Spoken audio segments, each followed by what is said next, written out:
Sobre la situación en Perú de sus últimos presidentes, incluyo al actualmente destituido Vizcarra, destituido con acusaciones de corrupción y con este castigo.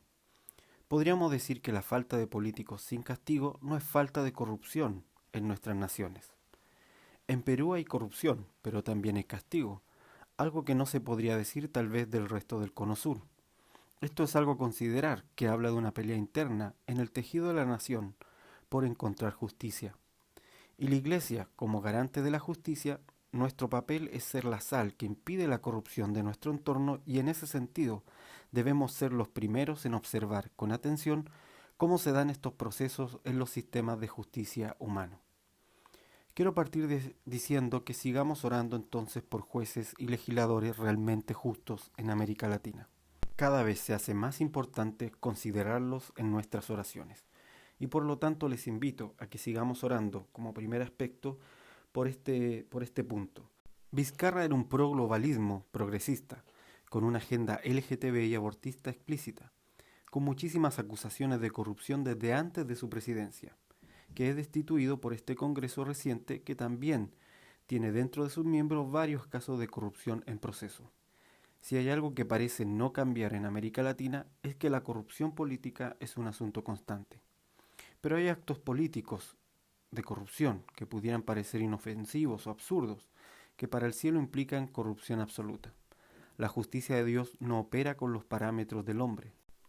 Por ejemplo, Vizcarra, el destituido, dictó un decreto supremo a inicios de noviembre para que las unidades de fe comenzaran a usar un lenguaje inclusivo para abrir sus iglesias en pandemia. Cito un extracto.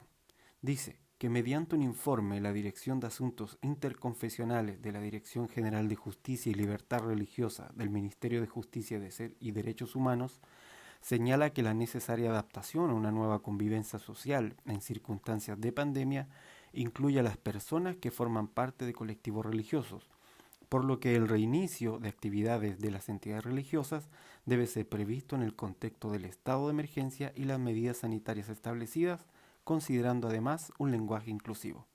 Este aspecto, un lenguaje inclusivo que fue añadido en este decreto supremo de Vizcarra, creo yo fue el punto de inflexión de su corrupción. El lenguaje es espiritual. La Iglesia de Cristo revela a su Señor por medio de la predicación y establece justicia cuando proclama una verdad. Cuando la Iglesia ata y desata con sus palabras, debe asegurarse de decir lo que Dios está diciendo y no lo que su propio corazón o idea cultural cree. Por eso, un decreto supremo que busque que las unidades de fe usen lenguaje inclusivo es un intento claro de corromper la esencia misma de la Iglesia desde sus raíces, la voz. La voz es un aspecto importantísimo dentro de la Iglesia. Y cuando Vizcarra dicta este decreto supremo, lo que está haciendo es tocar e intentar corromper un aspecto primordial de la Iglesia. Con esto quiero además saltar a lo acontecido en Estados Unidos los últimos días, para que veamos la conexión en ambos aspectos, que podamos mirar con entendimiento el papel de las comunicaciones en América y el mundo, y cómo éstas han ido de la mano con la corrupción y la creación de ideas ficticias. Esto está ocurriendo en Perú. Algunos medios de comunicación han respaldado a muchos de los presidentes encontrados en corrupción, pero también es algo que ocurre en toda Latinoamérica. Lo vemos también en Estados Unidos, donde fueron los medios de comunicación finalmente los que construyeron el relato de las elecciones, omitiendo información a la audiencia y creando una suerte de victoria total contra las ideas que promovía Trump. Quiero aclarar que he señalado una y otra vez, la Iglesia no depende de los políticos, aunque sabemos que Dios puede usarlos para cumplir su propósito en determinadas etapas. Pero la Iglesia no depende de ellos para cumplir su misión como embajador o como embajada del reino. No podemos poner nuestras esperanzas en figuras políticas y volver a repetir el desastre de Constantino en el año 300, cuando la Iglesia perdió su rumbo al cambiar su poder espiritual por el poder político del sistema imperante. Dicho esto, continúo con la idea anterior sobre cómo los medios construyen una idea sesgada de la realidad y cómo la Iglesia debe cuidar a qué palabras se une y qué palabras acepta o qué palabras fortalece. Los medios han repetido una y otra vez la frase, por ejemplo, de Kamala Harris, cuando le dijo a sus votantes, ustedes eligieron la ciencia. Ha sido una frase retuiteada por todo el mundo y resaltada por los medios de comunicación, que hoy por hoy han mostrado de forma irrefutable que no son imparciales, que no están para informar sino para crear relatos.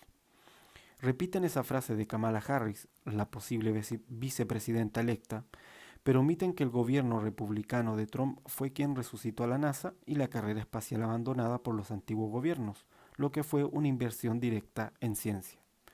Pero esta frase se repite una y otra vez para crear un relato contra el ciudadano de fe de Estados Unidos que es quien vota por Trump y crear una imagen de victoria contra esas ideas.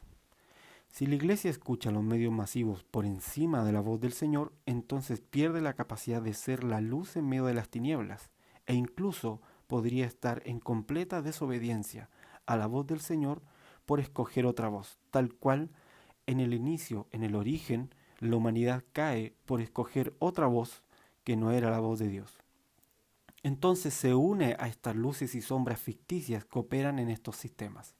Los medios masivos no son neutrales. Podríamos decir que desde los comités nazis de propaganda de Joseph Goebbels, los medios masivos poseen un relato ideológico que buscan implementar una idea del mundo. Son medios de propaganda. Sí, reitero, son medios de propaganda para crear un relato.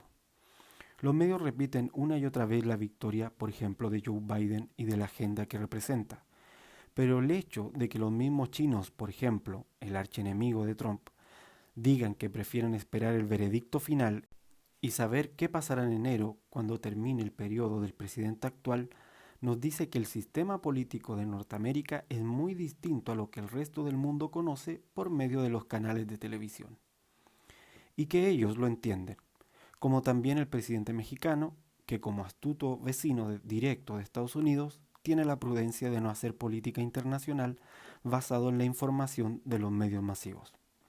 Esos medios omiten el hecho de que las ideas contra la guerra, contra el aborto y la agenda LGTB que representaba Trump tuvo más votos de personas en esta elección que la anterior.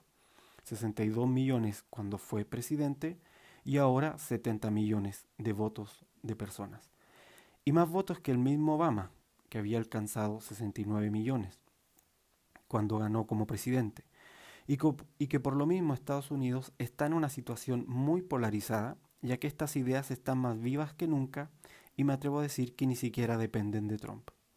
Porque no nacieron de él, sino que provienen de una raíz más antigua que parece revitalizarse hoy en día. La situación de Estados Unidos es mucho más compleja de lo que los medios masivos muestran. Es mucho más relevante de lo que se puede observar desde el televisor.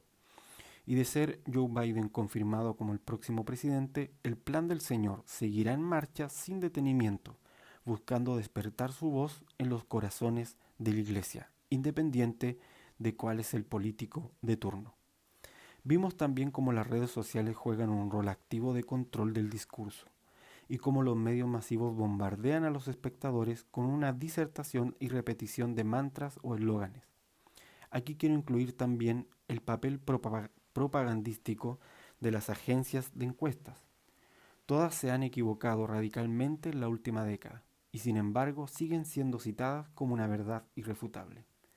¿Qué tiene en común entonces lo que ocurre en Estados Unidos y en Perú? Que los medios de comunicación son un elemento radicalmente crucial para manipular cómo emergen y cómo se desmoronan los sistemas políticos, cómo emergen y cómo se desmoronan los políticos de turno. A esta forma de manipulación las escrituras le llaman hechicería, y debemos orar para que venga luz sobre estos sistemas y nosotros mismos ser libres de esa batalla de discursos falsos. Cuidemos la voz que nos sustenta, cuidemos la voz que portamos. ¿De dónde proviene? ¿De dónde emerge lo que está en nuestros pensamientos? Necesitamos elevarnos más alto para que sea la voz del Señor y no otra la que nos diga qué opera en nuestras naciones y cómo Dios ve nuestra nación y cómo Dios ve la marcha de su reino en cada territorio. Bendiciones.